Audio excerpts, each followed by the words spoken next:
Hello everyone, कैसे हैं आप सभी लोग। उम्मीद है कि अच्छे और स्वस्थ होंगे। हम भी ठीक हैं। तो स्वागत है आप सभी का हमारे चैनल माँ की लाइफ में। जैसा कि आप सभी को पता है कि माँ की लाइफ इतनी आसान नहीं होती है। पूरे फर्स्ट मंथ से लेकर पूरे 9th मंथ तक हमें हर परिस्थितियों का सामना करना पड़ता है। कुछ अपने हार्मोनल चेंजेस को लेके, तो कुछ बॉडी बदलाव को लेके, लेकिन ये हमारे साथ पूरे 9th मंथ तक चलते हैं, जब तक हमारा बेबी इस दुनिया में आ नहीं जाता है। तो थंबनेल देख के तो आप सभी को पता चल ही गया होगा कि मैं आज किस बारे में बात करने वाली हूँ। जी हाँ, प्रेगनेंसी का 7वां महीना, खास बदलाव जो हार्मोनल चेंजेस की वजह से हमारी बॉडी रिएक्ट करने लगती है, और बेबी का वजन कितना बढ़ा है, क्या विकास होते हैं। चलिए मैं आज इसी सब टॉपिक पे बात करूंगी, और क्या आपको लक्षण दिखेगा जिससे आपको आसानी से तर्क लग पाएगा कि नहीं, आपने क्या कंसीव किया है, आपके घर नन्हा मेहमान आने वाला कौन सा है। वैसे तो माँ के लिए दोनों बेबी एक सामान्य है, बेटा बेटी कोई अंतर नहीं है। भगवान जी जो हमें दे रहे हैं बस उनका आशीर्वाद समझ के एक्सेप्ट कर लेना चाहिए। बाकी उनके अलावा कोई नहीं जानता कि हमने क्या कंसीव किया। ये बस एक तुक्का है, दौर है, जो काफ़ी हद तक चीज़ें आसान कर देता है, और एक दूसरे की प्रेगनेंसी को लोग देख के लगाने लगते हैं, और काफ़ी हद तक चीज़ें सटीक भी बैठती हैं, जो मेरी प्रेगनेंसी के साथ सटीक बैठी हैं। ठीक है, तो क्या सिम्टम आपका मेरे से मैच होगा, आप लोग कमेंट करके ज़रूर बताइएगा।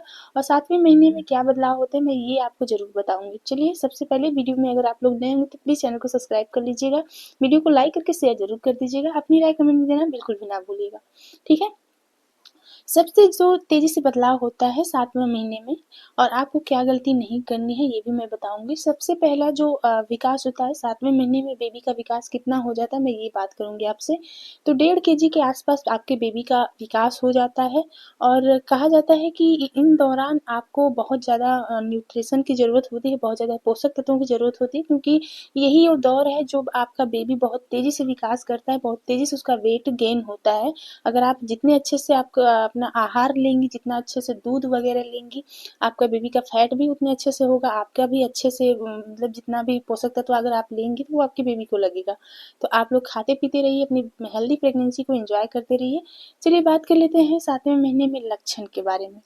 तो सबसे पहले अगर 7वें महीने में अगर ये चीज़ आपको भी हो रहा है, बहुत ज़्यादा हो रहा है, तो सबसे पहले आप लोग घबराया मत करिए, क्योंकि प्रेगनेंसी की ऐसी वो दौर है, जब तक हमारा 9th मंथ आते-आते ना बहुत ज़्यादा हार्मोन्स चेंजेस होते लगते हैं। कोई-कोई हार्मोन्स इतना ज़्यादा बढ़ जाता है, कोई-कोई इतना ज़्यादा घट जाता है कि हमें शारीरिक चेंजिंग भी देखने को मिलते हैं, खासकर।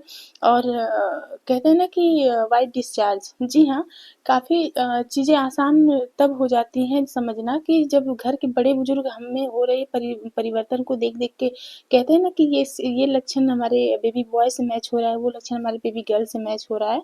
तो क्या वाई डिस्चार्ज हो बेबी गर्ल में होता है या बेबी बॉय में होता है, काफ़ी सभी का डाउट रहता है इस चीज़ पे। और मैंने देखा है कि मेरी दोनों प्रेगनेंसी का सिम्टम्स मैं आपसे शेयर करूंगी कि वाई डिस्चार्ज सबसे ज़्यादा किस में होता है। तो वाई डिस्चार्ज सबसे ज़्यादा आपको प्रेगनेंसी टाइम में देखने को मिल रहा है, और ये पूरे 9th मंथ तक चल रहा है, और ख़ासकर ये 7वें महीने में बहुत ज़्यादा आपको देखने को मिल रहा है। तो ये एक बेबी का और होता है, बस माँ को समझना है कि ये किस बेबी में आपके हो रहा है, बेबी बॉय में हो रहा है या बेबी गर्ल में हो रहा है। तो सबसे पहले अगर मैं अपनी प्रेगनेंसी की बात करूँ तो ये आपको व्हाइट डिस्चार्ज बेबी गर्ल में नहीं होगा, क्योंकि मैंने अपनी बेबी गर्ल में वाई डिस्चार्ज की प्रॉब्लम को नहीं देखा है, क्योंकि मैं 9th मंथ तक पूरे हैप्पी रही हूँ अपनी बेबी गर्ल के समय। कोई आपको वाई डिस्चार्ज, सफ़ेद पानी, कोई चीज़ का कोई मतलब नहीं देखने को मिलता है बेबी गर्ल में। लेकिन एक रीज़न ये भी है कि अगर आपको वाई डिस्चार्ज हो रहा है, सफ़ेद पानी का समस्या आपको हो रही है प्रेगनेंसी टाइम में, तो सबसे पहले आप अपने डॉक्टर से कंसल्ट करिए। और अगर उसमें से स्मेलिंग, इचिंग या खुजली कोई कुछ भी नहीं है, जलन वगैरह कुछ भी नहीं है, तो ये एक नॉर्मल है, प्रेगनेंसी के लक्षण है। बस आपको समझना है कि ये किस में हो रहा है, बेबी बॉय में आपको हुआ था या बेबी गर्ल में हुआ है। क्योंकि जो लोग फर्स्ट बार प्रेगनेंसी कंसीव करेंगे उनके लिए सारी चीज़ें नई होती हैं, तो उनके बेबी के आने के बाद ही उनको सारे सिम्टम समझ में आते हैं कि ये किसके समय हुआ था। लेकिन मैं अगर अपनी पर्सनल एक्सपीरियंस आपसे दूँ तो ये आपको बेबी बॉय में नज़र आते हैं। जो मेरी प्रेगनेंसी मेरे बेबी बॉय में मुझे पूरे 9th मंथ तक झेलने को मिला था, ये वाई डिस्चार्ज। मैं भी बहुत ज़्यादा परेशान थी वाई डिस्चार्ज को लेके, और बार बार अपने डॉक्टर से कंसल्ट भी करती थी, लेकिन डॉक्टर जब दवा दे दे के थक गए तो लास्ट में वो भी बोलती है कि होता है कोई कोई प्रेगनेंसी में बेबी का और होता है, तो शायद इस वजह से आपको वाई डिस्चार्ज हो रहा है। कोई डरने वाली कोई बात नहीं है, आप प्रेगनेंसी एंजॉय करिए। ठीक है, तो आप लोग को अगर भी ये सिम्पटम्स आपको नज़र आ रहे हैं तो सबसे ज़्यादा चांस होता है कि आपने एक बेबी बॉय को कंसीव किया है। तो क्या ये समस्या आपको भी हो रही है? आप लोग कमेंट करके ज़रूर बताइएगा कि वाई डिस्चार्ज से कौन-कौन परेशान है प्रेगनेंसी टाइम में।